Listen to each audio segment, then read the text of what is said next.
A thunderclap shook the world of finance. $300 million in gold from Burkina Faso stopped cold at a European port. No accident. No lawsuit. Pure politics. A phone call crossed the Atlantic, and suddenly the wealth of a nation was no longer its own.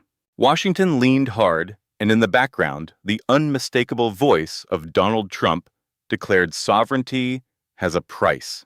In one sentence, centuries of history came roaring back. Africa's treasure treated as collateral, its sovereignty treated as negotiable. But this time the story feels different, because this is not only about a shipment of gold, it is about dignity, about independence, about whether a people can control the future carved from the soil beneath their feet. In Ouagadougou, the news fell like an earthquake. Gold that could build hospitals and schools was now frozen, labeled as leverage, in a game played far away. So, the question echoes tonight, across deserts and villages, from the Sahel to the savannas. If Africa's gold can be seized with a single command, then can Africa truly chart its destiny? Or are the chains of neocolonialism tightening once again? The news broke not like a whisper, but like a detonation. In the capital of Ouagadougou, radios carried the message: a shipment of gold worth $300 million had been stopped at a European port. The words themselves were enough to silence a crowded market. For a nation where the average family survives on less than $2,000 a year, the contrast was staggering. That gold mined from dust and sweat could have built schools, with medicine-stocked hospitals, with lights that never flickered, wells that never ran dry. Instead, it was declared collateral, frozen, at the whim of those who did not dig, the earth did not breathe, the dust did not bleed in the mines. Burkina Faso is no stranger to gold. It is the fourth largest producer in Africa, drawing 57 tons from its earth in 23 alone. Yet the people see little of it. For decades, contracts and clauses signed in faraway capitals turned their wealth into interest payments. The nation's external debt hovers near $5.5 billion, with hundreds of millions owed to the IMF loans that came with strings thicker than chains. 7 to 9% interest, while Western nations borrow at less than 2%. The arithmetic was not lost on the people. They knew what this meant. The gold was not frozen by accident. It was leverage. It was a message. Mothers spoke first. In neighborhoods where children sleep on mats, they asked, how can a land so rich in gold still lack medicine for fevers? Farmers shook their heads as they tilled dry soil, knowing that irrigation promised for decades never arrived. And miners, those with calloused hands that pried the rock from the earth, looked at the sky with disbelief. To them, the theft was not hidden. It was daylight robbery, dressed in legal language. In the cafes and markets, the conversation carried a bitter refrain. They steal in daylight and call it law. What hurt most was not the loss of metal, but the insult to dignity. If a phone call could freeze the lifeline of a nation, what did independence mean? Was sovereignty itself just another contract waiting for approval from foreign banks? The government's silence in those first hours only deepened the outrage. People wanted answers. They wanted justice. And in that vacuum, one figure would soon step forward, breaking the silence with words that cut deeper than any economic report. Because this was no longer about gold alone. It was about whether a nation could still claim its right to decide. When Captain Ibrahim Traoré finally broke the silence, he did not speak the language of compromise. He chose the language of defiance. Before his ministers, with the weight of history pressing on the room, he declared, "This is not debt. This is control." The words rang like a bell, stripping away layers of technical jargon, exposing the truth for what it was. For decades, African leaders had been told that loans equal progress, that austerity was discipline, that obedience would bring development. But Traoré saw the pattern. These debts were not signed by the people. Many were imposed by regimes long gone, leaving today's generation to pay interest on chains they never forged. To accept the IMF's terms was to mortgage Burkina Faso's future on conditions set in foreign capitals, repaid not in justice, but in US dollars, chained to foreign interest rates. The ministers shifted uneasily in their seats. Some feared sanctions, others worried about trade blockades. But Traoré's voice cut through their hesitation. If the nation bows today, tomorrow, there will be nothing left to stand on. In that moment, he did not sound like a bureaucrat. He sounded like a soldier on the battlefield drawing a line in the sand. Outside those walls, his words carried farther than he imagined. In villages where miners worked for less than $5 a day, they repeated the phrase to one another. This is not debt. This is control. In classrooms where students studied under flickering lights, the slogan became a chant, a defiance against a future mortgaged before it began. Even mothers selling grain in the markets echoed it, knowing instinctively that this was not just economics, it was dignity. The power of Traoré's defiance was not that it offered easy answers, but that it spoke aloud what millions already knew in silence. That poverty did not exist because Africa lacked wealth. Poverty persisted because wealth was diverted, siphoned away long before it could reach the hands of its people. And so the question he posed to his ministers was the same one burning in every household. Would they accept this humiliation as the price of survival, or would they risk defiance in the name of sovereignty? The room grew heavier with his warning. They want us to kneel for bread today, he said, his voice low but firm. But what will we eat tomorrow when nothing is left of our soul? Beyond the closed doors, the streets of Ouagadougou were already stirring. The people had heard enough of silence. They were ready to answer louder than any government statement. Because when dignity is on the line, the true parliament is not in the cabinet halls. It is in the streets. By the next dawn, Ouagadougou was no longer quiet. From the neighborhoods of the capital to the dusty roads of villages, people began to gather. They came with banners painted in hurried strokes, with stones brushed gold, with voices that refused to be silenced. The air throbbed with a single cry, "Our gold is not collateral." Miners with calloused hands stood shoulder to shoulder, with university students still in their uniforms. Mothers carried babies on their backs while raising placards that read, "Debt is not destiny." Elderly veterans, their medals dulled by time, marched with national flags held high as if to remind the world that Burkina Faso's history was written in struggle, not submission. The protest was not chaos.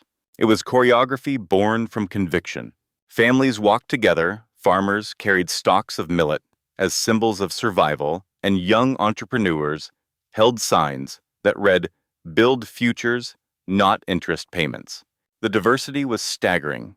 Laborers earning less than $3 a day marched beside graduates, quoting figures about the $30 billion Africa pays each year in interest to foreign lenders, money that could power roads, hospitals, and digital infrastructure. Western headlines called it instability, but anyone standing in those streets knew better.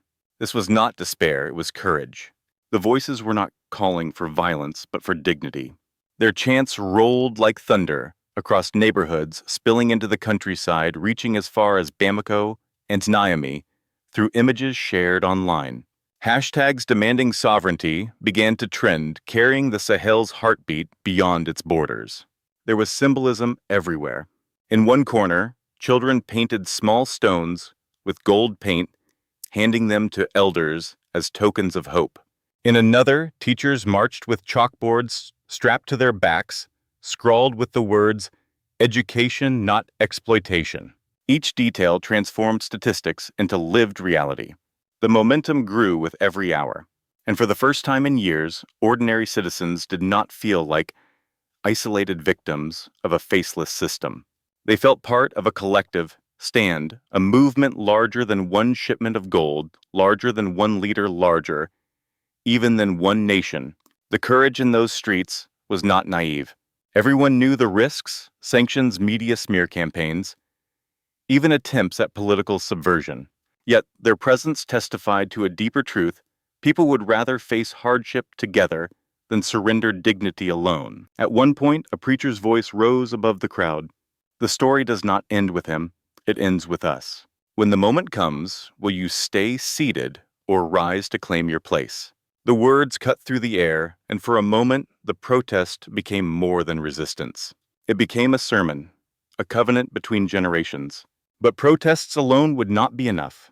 The people could fill the streets, paint the walls, shout until their throats gave out. Yet the battle was already moving to another front where currencies, contracts, and sanctions weighed heavier than placards. The true confrontation was about to cross from the boulevards of Ouagadougou to the polished offices of Washington, Brussels, and New York. As the chants filled Ouagadougou, the counter-move was already unfolding thousands of miles away. In Washington, officials gave the crisis a name, the Sahel lesson. The message was simple: if Africa wanted access to global markets, it must play by the rules. And those rules were written in the language of the IMF. Loans would be repaid in US dollars. Interest rates would climb as high as 7 to 9%, while Western economies borrowed at less than 2. The logic was cold, the leverage undeniable. What was sovereignty worth if your currency could be strangled at will? In Brussels and Paris, the reaction was just as swift. European banks froze accounts, insurance firms withdrew coverage for shipments, and ports tightened their gates.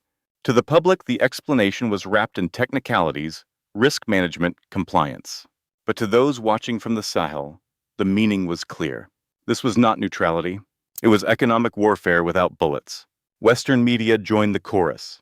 Newspapers in London and New York painted Captain Traoré as reckless a soldier, out of his depth, a populist leading his nation toward chaos. Editorials spoke of instability in the Sahel, warning investors to pull back. Yet, on the ground, the people did not see instability. They saw courage. And in the contrast between headlines and lived reality, a new narrative began to emerge, one where truth was spoken. Not in studios, but in the streets. But Africa was not alone. In New Delhi, Indian refineries offered to buy Burkina Faso's gold, directly bypassing European choke points.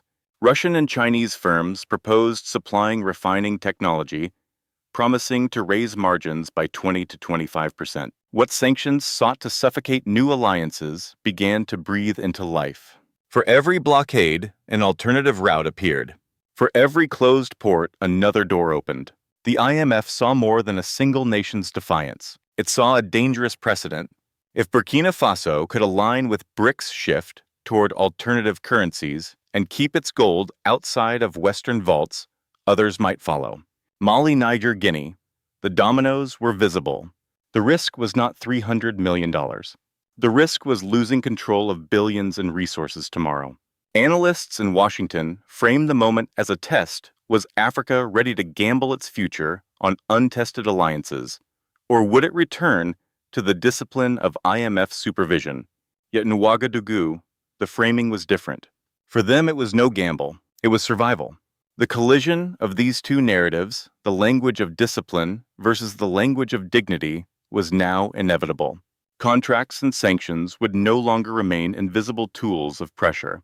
They would become battle lines, written in the value of gold, in the strength of alliances, in the stubborn resolve of people who had nothing left to lose. And then from within the Sahel itself came a bold idea, one that could shift the struggle from defensive resistance to offensive vision. Why let Africa's wealth rest in vaults beneath Paris and London? Why not build its own? The question no longer whispered, it thundered across the alliance of Sahel states. In a guarded hall in Ouagadougou, the leaders of the Sahel states sat shoulder to shoulder. Burkina Faso, Mali, Niger, three nations scarred by coups, sanctions, and wars now spoke as one. The proposal on the table was as audacious as it was symbolic. Build a fortified gold reserve on African soil, beyond the reach of Washington or Brussels, guarded not by foreign contracts, but by African soldiers. Traoré's voice carried the conviction of generations. This reserve does not belong to Burkina Faso, nor to Mali, nor to Niger. It belongs to Africa. In those words, gold ceased to be a commodity, measured in ounces and bars. It became a banner, a promise, a line drawn in the desert, declaring that sovereignty was not for sale. The idea ignited more than politicians. On the streets, murals bloomed overnight. Vaults painted across walls, guarded by figures in Sahel uniforms. Slogans spread like wildfire, "Guard the gold, guard the future." Children painted the words on their school walls. Miners carried them on scraps of cardboard. Vendors whispered them in markets. What made the plan powerful was not only its ambition, but its participation. Farmers pledged grain to feed the soldiers who would guard the vault. Miners offered their skills to carve the chambers deep into the rock. Teachers and clerks contributed small sums, some as little as $10, others more. Each act was a declaration. This reserve was not the project of elites. It was the project of a people. Economists in Bamako calculated the maths. If the three nations combined their reserves, valued at over $1.2 billion US, and added future exports, they could create a foundation strong enough to issue their own regional credit. That could cut their dependence on IMF loans by nearly a third. Billions saved in interest payments could fund solar grids, irrigation systems, and clinics stocked with medicine. For once, gold would not be collateral, it would be capital. But the significance went beyond balance sheets. The reserve was psychological infrastructure. It told every child in the Sahel, your wealth is yours to guard, not a line item in someone else's ledger. It told every miner, sweating in the dust, what you dig from the earth will not vanish into cargo planes bound for foreign vaults. Even skeptics admitted the symbolism was electric. Whether or not the vault was immediately feasible, it had already succeeded in awakening a new psychology. Africans were beginning to see their wealth not as abstract numbers, traded in distant markets, but as tangible foundations of sovereignty. Yet with boldness came danger. Analysts warned such defiance would provoke retaliation, tighter sanctions, financial blacklisting, media campaigns to discredit the project as reckless populism. Western powers would not quietly watch as Africa shifted the axis of finance. And in the weeks that followed the storm they predicted began to gather. The retaliation came swiftly. Ships stalled at ports, transactions involving Sahel gold were frozen, and insurers, critical for moving billions in commodities, suddenly withdrew coverage. It was warfare without tanks or missiles, an invisible siege waged through spreadsheets and signatures. Yet its impact was unmistakable. The African gold reserve had provoked the guardians of the old order. In Washington, the rhetoric hardened. Sovereignty has a price echoed once more in headlines, now weaponized as justification for tightening the screws. Editorials from Paris to New York branded Traoré, reckless a soldier, playing economist, leading his people toward ruin. In diplomatic circles, whispers spoke of stability missions, the coded language that often precedes intervention. But inside Burkina Faso, the reaction was the opposite. Instead of fracturing under pressure, communities closed ranks. Farmers brought food to neighborhood watch groups. Students collected small donations to sustain those hit hardest by sanctions. Soldiers expected to splinter under covert campaigns stood shoulder to shoulder with their president. When rumors of division spread, the army issued a statement of loyalty, declaring our duty is to the land and its people, not to foreign dictates. Still, the shadow war deepened. Intelligence leaks revealed covert funds flowing into opposition networks, attempts to seed doubt among political allies, and quiet whispers in military barracks. Traoré addressed his cabinet with solemn clarity. They tried to starve us. They tried to silence us. Now they will try to divide us. His words peeled away the veil of strategy, exposing the anatomy of neocolonial pressure. When sanctions fail, subversion begins.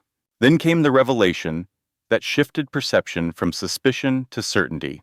A leak from a European bank confirmed what many had long suspected. The freezing of Burkina Faso's $300 million in gold was not a bureaucratic accident. It was a direct order, traced back to Washington, marked with urgency. The documents revealed that the IMF feared losing its last lever of control. Traoré seized the moment. They call it law, but law is not theft. His statement echoed across radios and social media, repeated in markets, classrooms, and cafes.